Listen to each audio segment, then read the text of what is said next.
اصولی طور پر طریقہ یہ ہے کہ جو چیز جتنا زیادہ قیمتی ہوتی ہے اس کی اتنا زیادہ قدر کی جاتی ہے.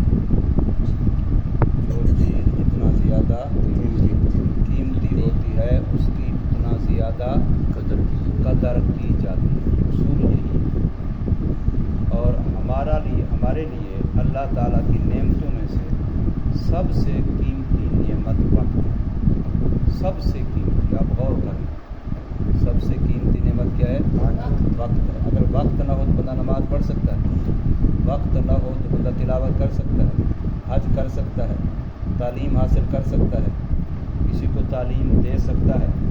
کوئی بھی نیکی ہے، بڑی سے بڑی آپ نیکی سوچیں، لیکن اس کے لیے بھی کس کی ضرورت ہے؟ وقت کی ضرورت ہے. وقت سب سے بڑی نعمت.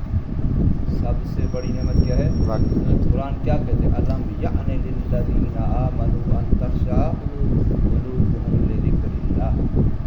الم یعن کا کیا معنی ہے؟ یعنی آن سے، اور آن وقت کو کہتے ہیں، آن کھڑی کو کہتے ہیں. لحظہ، ایک ساعت، ایک گھڑی، ایک لمحہ، اس کو کیا کہتے ہیں؟ آن. ہم لوگ آپ میں یار ایسا آن واحد میں ایسا کر دیا، آن واحد میں ایسا ہو، یعنی ایک لحظے میں، ایک گھڑی میں ایسا ہو. سب سے قیمتی نعمت کیا ہے؟ وقت ہے. جو چیز زیادہ قیمتی ہوتی ہے اس کی زیادہ قدر کی جاتی ہے. اب ہمارا وقت سب سے زیادہ قیمتی ہے اور ہم اس کی قدر نہیں کرتے. پھر وقت ہر وقت کا قیمتی ہے، صبح کا ہو، شام کا ہو، دن کا ہو، رات کا ہو، ہر وقت کا قیمتی ہے. لیکن خصوصاً جمعرات اور جمعہ یہ تو فضیلت والے دن ہیں. جمعرات بھی فضیلت والی ہے اور جمعہ بھی، ان کا وقت اور زیادہ قیمتی ہے. تو ہم اس وقت کی قدر کرنا سیکھیں. خود سوچیں کہ میں اپنے جمعرات کے وقت کو قیمتی کیسے بناؤں، اس کو کیسے اچھے کاموں میں استعمال کروں، ضائع ہونے سے بچاؤں. جمعے کے دن کو میں کیسے قیمتی بناؤں، اس کو ضائع ہونے سے بچاؤں. یہ چیز ہر بندہ خود اپنے بارے میں سوچے کہ آیا میرا جمعے کا دن ضائع ہوتا ہے یا کسی کام میں استعمال ہوتا ہے. میری جمعرات ضائع ہوتی ہے یا کسی اچھے کام میں استعمال ہوتی ہے. آگے بات سمجھ. وقت سب سے بڑی قیمت ہے. پھر وقت میں سے ہر وقت قیمتی ہے، لیکن جمعرات اور جمعے کا دن یہ تو بہت ہی زیادہ قیمتی ہے. اور اگر ہم توجہ کریں، تھوڑا سا غور کریں، زیادہ ہم ضائع انہی کو کر رہے ہیں، ناقدری انہی کی کر رہے ہیں. جمعرات کو چھٹی ہے، جمعے کو چھٹی ہے.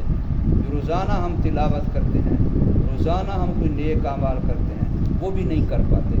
حالانکہ حق یہ تھا کہ اس وقت میں پہلے سے زیادہ کرتے اور اضافہ ہو جاتا، کیونکہ وقت قیمتی ہے. وقت، ابھی جو ہمارا یہ رشتہ دار نوجوان فوت ہوا ہے، حادثہ ہوا، ایکسیڈنٹ ہوا ہے، اس نے 2 منٹ پہلے اپنے بھائی کو فون کیا. میں بھی پیٹرول پمپ پہ یہاں تیل ڈلوا رہا ہوں، میں تیل ڈلوا کے آپ کے پاس آتا ہوں تو کھانا اکٹھے کھاتے ہیں. اب اس کو اندازہ تھا کہ وہاں سے 15 منٹ لگیں گے، 20 منٹ لگیں گے. اندازہ ہو گیا اس کو کہ فلاں جگہ پر تیل ڈلوا رہا ہے. اب یہ تیل ڈلوا کے موٹر سائیکل کو جو ہی نکالا وہی اس کا ایکسیڈنٹ ہو گیا. روڈ پہ چڑھتے ہی ایکسیڈنٹ ہو گیا. ایکسیڈنٹ ہوا تو وہی بیچ میں بے ہوش ہو گیا اور کسی کو نہ بتا سکا، نہ بول سکا، نہ کچھ. دوسرے وقت قومے میں چلا گیا. اب گھنٹہ ڈیڑھ، آدھا گھنٹہ، پونا گھنٹہ جتنا اس نے انتظار کیا، انتظار کے بعد اس نے فون کیا، یار اتنی دیر کیوں لگا دی.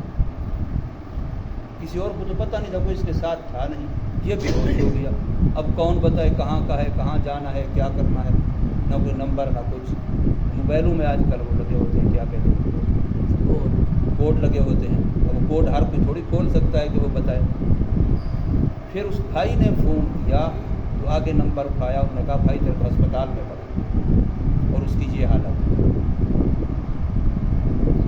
وقت اتنا قیمتی ہے. ایک لمحہ، ایک گھڑی، ایک لحظہ، یہ اتنا قیمتی دولت، اس کو ہم ضائع کر رہے ہیں. حدیث پاک میں یہ آتا ہے کہ قیامت میں بندہ نیک جنتی، جس کو اللہ کی رضا مل جائے گی، جنت کی نعمتیں مل جائیں گی، وہ بندہ بھی افسوس کرے گا کس پر؟ اس لمحے پر جو اس نے دنیا میں عبادت اور نیکی کے بغیر گزارا، وہ اس پر افسوس کرے، اے کاش کہ میں وہ لمحہ ضائع نہ کرتا، اس میں کم از کم ایک دفعہ سبحان اللہ الحمدللہ اللہ اکبر کلمہ طیبہ کوئی اچھا کام کر سکتا، کوئی بات کہہ سکتا، تو آج میرا درجہ جنت میں اس سے بھی اونچا ہوتا، بلند ہوتا۔ نیک بندہ جس کو جنت جیسی نعمت مل گئی ہے، اللہ کی رضا جیسا اس کو تمغہ مل چکا ہے، لیکن وہ بھی افسوس کرے گا کس پر؟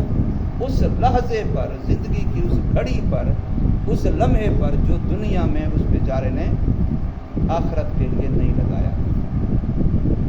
اس لیے ہمارے لیے ضروری ہے ہم وقت کو سمجھیں۔ ہم اس وقت سب سے بڑی ناقدری وقت کی کریں، گھنٹوں ایسے ضائع کر دیتے ہیں۔ ہمارے مولانا اشرف علی تھانوی رحمہ اللہ کی زندگی آپ پڑھیں، بندہ حیران ہوتا ہے۔ ہمارے استاد سے تھے مولانا حبیب اللہ مختار سے، ان کی کئی ساری کتابیں ہیں، کراچی میں تھے، بعد میں شہید ہوئے۔ وہ جب بھی کہیں ریل میں سفر کرتے، وہ سفر کرتے ریل میں تھے یا جہاز میں، تو وہ باقاعدہ طور پر کتابیں ساتھ ہر وقت لکھ رہے تھے۔ مفتی تقی عثمانی صاحب نے یہ جو لکھا ہے آسان ترجمہ القرآن، یہ سارا انہیں سفروں میں لکھا۔ گھر میں تو جہاں مدرسے میں تو پڑھا رہے ہیں یا فتوے دے رہے ہیں، جب سفر میں ہیں پھر اس کو لکھ رہے ہیں۔ لیپ ٹاپ ساتھ ہے، اس میں ساری کتابیں ہیں، اس کو کتابوں سے حوالے دیکھ دیتے اسی کو لکھ رہے ہیں۔ تو ہم لوگ کیا کرتے ہیں؟ ہمارا وقت اتنا ضائع ہوتا ہے، وہ وقت کی قدر کرتے ہیں۔ جو قوم میں جو لوگ، جو فرد، جو افراد، جو شخص وقت کی قدر سیکھ لیتا ہے، اس کی زندگی قیمتی بن جاتی ہے، اپنے لیے بھی قیمتی بن جاتی ہے اور آنے والی نسلوں کے لیے بھی بہت کچھ دولت چھوڑ جاتا ہے۔ اللہ تبارک و تعالی ہمیں اپنے وقت کو ضائع کرنے سے بچانے کی، اس سے بچنے کی توفیق دے اور وقت کو قیمتی بنانے کی